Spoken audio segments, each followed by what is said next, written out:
नमस्कार, आप देख रहे हैं 4 PM। मैं हूं आपके साथ सिमरन। इस बुलेटिन में हम बात करेंगे देश और दुनिया की तमाम बड़ी खबरों की, लेकिन उससे पहले एक नजर आज की मुख्य सुर्खियों पर। राहुल गांधी ने बीजेपी आरएसएस पर जमकर साधा निशाना, वैचारिक युद्ध का भी किया जिक्र। कहा, चीन सीमा विवाद पर बुरी तरह फेल हुए पीएम मोदी।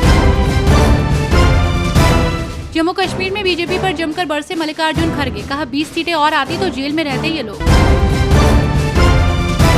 यूपी में एनकाउंटर को लेकर बवाल, अखिलेश यादव ने पेश किया आंकड़ा, कटघरे में योगी सरकार।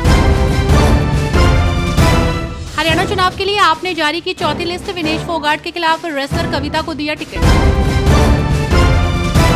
शिवसेना सांसद संजय राउत ने मोदी सरकार पर बोला हमला, राष्ट्रीय सुरक्षा सलाहकार अजीत डोभाल पर साधा निशाना। कहा, जेम्स बॉन्ड वो कहां है। जम्मू कश्मीर विधानसभा चुनाव को लेकर सभी सियासी दल तैयारियों में जुटे हुए हैं। इसी कड़ी में कांग्रेस प्रदेश अध्यक्ष मल्लिकार्जुन खड़गे जम्मू कश्मीर पहुंचे, जहां पर उन्होंने मोदी सरकार पर हमला बोलते हुए कहा कि 400 पार वाले लोग कहां गए हैं। कांग्रेस अध्यक्ष मल्लिकार्जुन खड़गे ने भारतीय जनता पार्टी पर जमकर निशाना साधा। आपको बता दें कि जम्मू कश्मीर के अनंतनाग में रैली को संबोधित करते हुए खड़गे ने बीजेपी को जमकर घेरा। उन्होंने कहा कि अगर 20 सीटें और आ जाती तो ये सब जेल में होते। खड़गे ने कहा कि कहां गए 400 पार वाले, वो लोग 240 सीट पर सिमट गए। अगर हमें 20 सीटें और आ जाती तो ये सारे लोग जेल में होते। ये लोग जेल में रहने के लायक हैं। बीजेपी भाषण तो बहुत देती है, लेकिन काम और कथनी में बहुत अंतर होता है। बीजेपी चाहे जितनी कोशिश कर ले, कांग्रेस और नेशनल कॉन्फ्रेंस का गठबंधन कमजोर नहीं होगा। हमने संसद में अपनी ताकत दिखाई है, हम उसी ताकत के साथ आगे बढ़ेंगे। लोकसभा में नेता प्रतिपक्ष राहुल गांधी ने अमेरिका के दौरे वाशिंगटन डीसी में मीडिया से बात करते हुए कहा कि मोदी चीन के साथ सीमा विवाद को सही तरीके से नहीं संभाला है। लोकसभा में नेता प्रतिपक्ष राहुल गांधी ने अमेरिका के दौरे पर वाशिंगटन डीसी में मीडिया से बातचीत के दौरान चीन के साथ सीमा विवाद, भारत की उत्पादन क्षमता समेत कई अहम मसलों पर खुलकर बात की।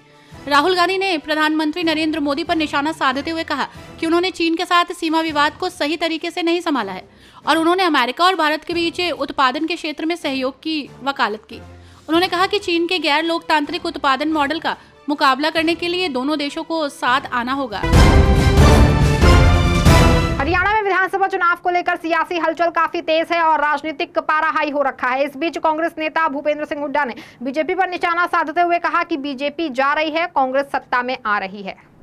हरियाणा में विधानसभा चुनाव को लेकर सियासी हलचल काफी तेज हो गई है। राजनीतिक पारा हाई हो रहा है। नेताओं द्वारा एक दूसरे पर सियासी हमले लगातार जारी हैं।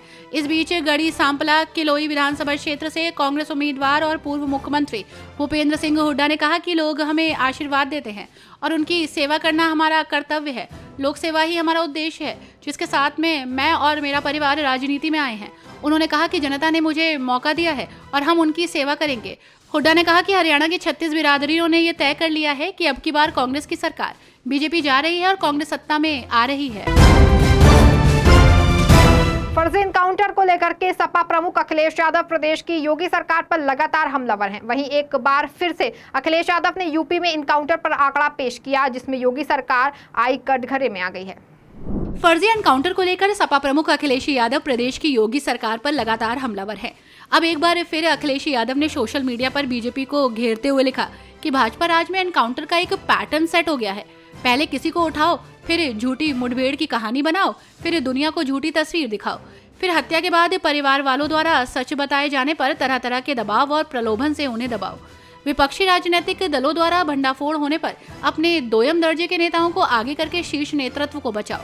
फिर जिसका दाना उसका गाना वाले संबंधों को निभाने वाले मीडिया को दुष्प्रचार के लिए लगाओ। फिर झूठ में पारंगत अपने तथाकथित बड़े भाजपाई नेताओं से ऐसे गैर कानूनी एनकाउंटर को सही साबित करने के लिए तर्कहीन बयानबाजी कराओ। शिवसेना सांसद संजय राउत मोदी सरकार पर हमला बोलते हुए कहा कि जेम्स बॉन्ड कहां है। शिवसेना सांसद संजय राउत मोदी सरकार पर हमला बोलने का एक भी मौका नहीं छोड़ते हैं। अब एक बार फिर राउत ने मोदी सरकार को घेरा। साथ ही राउत ने राष्ट्रीय सुरक्षा सलाहकार अजीत डोभाल को भी निशाने पर लिया। संजय राउत ने कहा कि वो नेशनल सुरक्षा सलाहकार कौन है, जेम्स बॉन्ड वो कहां है। संजय राउत मणिपुर में जारी हिंसा को लेकर बोल रहे थे। उन्होंने कहा कि देश के गृह मंत्री अमित शाह 2 दिन मुंबई में रहे, चुनाव का जायजा ले रहे हैं, लेकिन वे मणिपुर नहीं जा पा रहे हैं, वहां जायजा नहीं ले पा रहे हैं। राउत ने आगे कहा कि आपके वो नेशनल सुरक्षा सलाहकार कौन है, जेम्स बॉन्ड वो कहां हैं, वे यूक्रेन में जाकर युद्ध बंद करा रहे हैं। भाजपा के पूर्व सांसद और महिला पहलवानों से यौन शोषण के आरोप झेल रहे बृजभूषण शरण सिंह के बयान पर पलटवार करते हुए दीपेंद्र हुड्डा ने कहा कि ऐसे लोगों को जवाब देना उचित नहीं है। भाजपा के पूर्व सांसद और महिला पहलवानों से यौन शोषण का आरोप झेल रहे बृजभूषण शरण सिंह हरियाणा विधानसभा चुनाव के दौरान कांग्रेस प्रत्याशी विनेश फोगाट पर लगातार हमलावर हैं। बृजभूषण कांग्रेस सांसद दीपेंद्र हुड्डा और उनके पिता भूपेंद्र हुड्डा पर भी लगातार निशाना साध रहे हैं। अब बृजभूषण पर पलटवार करते हुए कांग्रेस सांसद दीपेंद्र सिंह हुड्डा ने कहा कि जिन पर जघन्य अपराधों का आरोप है और जिन पर सुप्रीम कोर्ट के आदेश पर एफआईआर दर्ज की गई है, जिन पर 6 लड़कियों से छेड़छाड़ का आरोप दिल्ली की एक अदालत ने तय किया है, मुझे नहीं लगता कि मेरे लिए उस व्यक्ति के बयानों का जवाब देना भी उचित है जिस पर इतने जघन्य अपराध का आरोप है। कांग्रेस नेता सुरेंद्र राजपूत ने बीजेपी पर निशाना साधते हुए कहा कि प्रधानमंत्री आतंकवाद पर खामोश क्यों हैं। कांग्रेस नेता सुरेंद्र राजपूत ने बीजेपी पर निशाना साधते हुए कहा कि देखिए, बहुत स्पष्ट रूप से राहुल गांधी जी ने अपनी प्राथमिकता को बता दिया, आतंकवाद और आतंकवादियों के खिलाफ अपने मंसूबे बता दिए। हमने भविष्य के भारत में आतंक का किसी भी प्रकार का स्थान नहीं और पाकिस्तान को उसकी औकात बता दी। वहीं अब नरेंद्र मोदी जी और बीजेपी बताएं कि बिरयानी खाने क्यों गए। नरेंद्र मोदी जी बताएं कि आईएसआई को हिंदुस्तान में क्यों बुलाया।